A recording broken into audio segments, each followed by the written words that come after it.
ఒక నిరుపేద పని మనిషి నిజాయితీ డబ్బు బలాన్ని అవినీతిని ఎలా ఓడించిందో తెలిస్తే మీరు నిజంగా ఆశ్చర్యపోతారు. ఆమె ఒక పని మనిషి. సూర్యుడు ఉదయించక ముందే ఆమె నిద్ర లేచి 10 ఇళ్లలో చీపురు పట్టి బట్టలు ఉతికి ఎంగిలి గిన్నెలు కడిగితే గాని ఆమె పూట గడవదు. కష్టాలు, అవమానాలు, ఆర్థిక ఇబ్బందులు ఉన్నా కూడా ఆమె మనసు మాత్రం కోటీశ్వర్ల కంటే గొప్పది. తన బస్తీలో ఎవరికి ఏ కష్టం వచ్చినా తన దగ్గర ఉన్న 10 రూపాయలు ఇచ్చి ఆదుకునేది. అధికారుల దగ్గరికి వెళ్లి తన గల్లీ సమస్యలను పట్టుబట్టి పరిష్కరించేలా చేసేది. ఎలక్షన్స్ వచ్చినప్పుడు 100 కోట్లు ఖర్చు పెట్టే నాయకులు ఓట్లు అడగడానికి వచ్చారు. కానీ బస్తీ జనం ఆలోచించారు. ఎలక్షన్స్ అప్పుడు కోట్లు పంచే నాయకుడు గెలిచాక మన మొహం చూస్తాడా? మన కష్టం తెలిసిన ఈ మనిషే మన నాయకురాలు అవ్వాలని తీర్మానించుకున్నారు. బీజేపీ అధిష్టానం కూడా ప్రజల కోరిక మేరకు పశ్చిమ బెంగాల్లోని హౌసుగ్రామ్ అసెంబ్లీ స్థానం నుంచి కలితా మాజీకి ఎమ్మెల్యేగా టికెట్ ఇచ్చింది. నామినేషన్ వేయడానికి ఆమె దగ్గర డిపాజిట్ డబ్బులు కూడా లేవు. అప్పుడు ఆ బస్తీలో ఉన్న కూలీలు, ఆటో వాళ్ళు 10 రూపాయలు, 100 రూపాయలు చందాలు వేసి ఆ నామినేషన్ ఫీజు కట్టారు.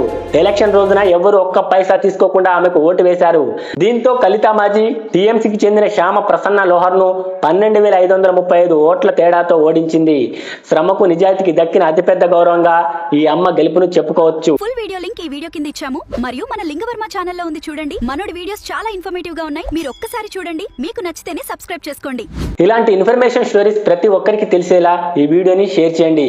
నా ఎక్స్ప్లెనేషన్ మీకు నచ్చితే ఈ వీడియోని లైక్ చేసి మన ఛానల్ని సబ్స్క్రైబ్ చేసుకోండి. మరో పవర్ఫుల్ స్టోరీతో మళ్ళీ కలుద్దాం.